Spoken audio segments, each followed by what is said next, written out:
سوال پوچھا ہے کہ سسر نے بہو کے رخسار پر بوسہ لیا یا اس کے ہونٹ پر بوسہ لیا یا اس کی پیشانی پر بوسہ لیا تو اس کے لیے کیا حکم ہے۔ اب یہ دیکھیں کہ بوسہ شفقت کا یا محبت کا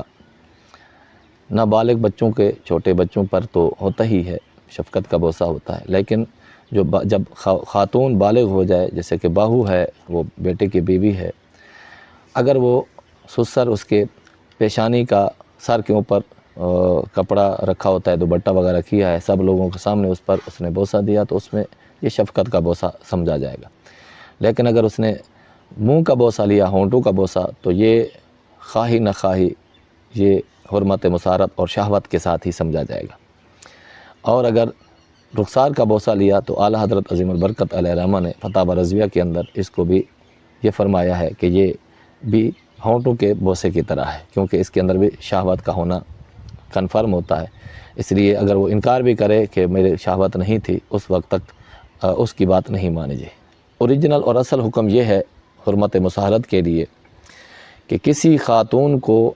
شہوت کے ساتھ چھونا اور اس کے جسم کی گرمی اس کے پر پہنچے تو اس سے حرمت مساہرت ثابت ہو جاتی ہے۔ حرمت مساہرت کیا ہے؟ جیسے کہ جزئیت اور بعضیت، سسرالی رشتہ داری، کیونکہ جب ایک خاتون ہے جس کے ساتھ اس کا نکاح ہوا، اس سے بچہ پیدا ہوا، وہ بچہ جو ہے وہ دونوں خاندانوں کا جز ہے، شوہر کا بھی جز ہے، شوہر کے خاندان کا، اور عورت کے خاندان کا بھی جز ہے، دونوں باتیں۔ تو یہ اس رشتے کو مساہرت کہتے ہیں۔ اگر یہ نکاح کے ذریعے ہو، جیسے کہ کسی مرد نے کسی عورت سے نکاح کیا اور اس کے ساتھ تعلق بھی جڑ گیا، تو اب وہ عورت اس شوہر کے باپ پر حرام ہے اور وہ مرد اس عورت کی ماں پر حرام ہے، یعنی کہ وہ اس کی بہو ہوگی، جو وہ ساس ہوگی، ساس بھی حرام ہو گئی ہے، اور عورت کے لیے مرد کا سسر بھی حرام ہو گیا ہے۔ اور اگر یہ سسر کسی طریقے سے بھی اس کو شہوت کے ساتھ چھو لیتا ہے، حتیٰ کہ اس کے بالوں کو شہوت کے ساتھ ہاتھ لگاتا ہے یا اس کے جسم پر ہاتھ لگاتا ہے شہوت کے ساتھ، اس کے اندر شہوت موجود ہے، اور پھر اس نے آج یہ کام کر لیا، تو اس سے ایک مظنون نطفہ، جو یہ زنا کا دروازہ ہے، چھونا وغیرہ ساری باتیں، تو ہمارے امام اعظم رحمۃ اللہ علیہ نے اس بات کو یہ حکم قرار دیا ہے کہ یہ جو اس نے شہوت کے ساتھ چھوا ہے، جو مظنون نطفہ اس کے رحم میں جائے اور پھر وہاں سے بچہ پیدا ہوگا، تو یہ جزئیت اور بعضیت کا ایک محل ہے، جزئیت اور بعضیت ثابت ہو جائے گی۔ تو اس لیے جو اس نطفے کے سبب بچہ پیدا ہونے والا تھا، اس عمل کو، اس کی شہوت کے ساتھ چھونوں کو بھی اسی کے مقام قرار دے کر اس کے لیے حرمت مساہرت کا حکم دے دیا ہے۔ اس لیے اب شوہر اگر میاں بیوی کا معاملہ ہے تو ہونٹوں پر بوسہ جو ہے یہ خامخواہ شہوت کا بوسہ ہے۔ اسی طرح رخسار کا بوسہ بھی شہوت کا بوسہ ہوگا۔ اگر سسر نے اپنی بہو کے رخسار پر بوسہ لیا یا اس کے ہونٹوں پر بوسہ لیا تو اس کا یہ انکار کہ میری شہوت نہیں تھی، اس کا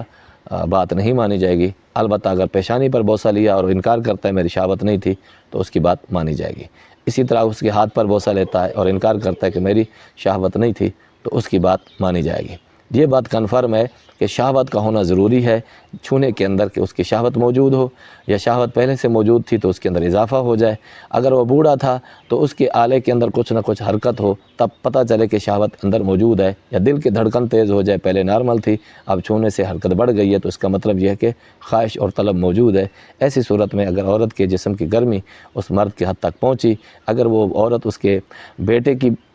زوجہ ہے تو وہ بیٹے پر ہمیشہ کے لیے حرام ہو جائے گی۔ لیکن اس کے لیے ایک شرط یہ ہے کہ اس حرمت مساہرت کے لیے شوہر کا تصدیق کرنا ضروری ہے کہ ہاں میرے باپ نے یہ عمل کیا ہے۔ اگر شوہر انکار کرے گا تو حرمت ثابت نہیں ہوگی۔ ہاں اگر گواہوں کے ساتھ ثابت کر دیا جائے کہ گواہ موجود ہے، سب نے دیکھا ہے، اس نے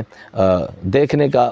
لوگوں نے گواہی دی ہے، تو البتہ اس سے حرمت ثابت ہو جائے گی، پھر شوہر کی تصدیق ضروری نہیں ہوگی، کیونکہ ایسے کام جو ہوتے ہیں، یہ چھونے والے یا بوسہ کرنے والے، یہ عموماً سب لوگوں کے سامنے نہیں ہوتے، تنہائی کے اندر ہوتے ہیں، اور تنہائی بھی اس چیز پر دلالت کرتی ہے کہ یہ اس کی نیت خیر کی نہیں ہے۔ جس نے رخسار پر بوسہ لیا ہے اس کی نیت خیر کی نہیں ہے، جس نے ہونٹوں پر بوسہ لیا ہے اس کی نیت بھی خیر کی نہیں ہے۔ یہ بیٹی سمجھ کے نہیں بوسہ لے رہا بلکہ کچھ اور سمجھ کر بوسہ لینے کی کوشش کر رہا ہے یا بوسہ لیا ہے۔ اس وجہ سے علماء کرام نے یہ فرمایا کہ ہونٹوں کا بوسہ اور رخسار کا بوسہ یہ ہر حال میں شہوت قرار پائے گا، اگرچہ وہ انکار بھی کرے، لیکن اس کے علاوہ جسم پر اگر وہ مس کرتا ہے اور انکار کرتا ہے کہ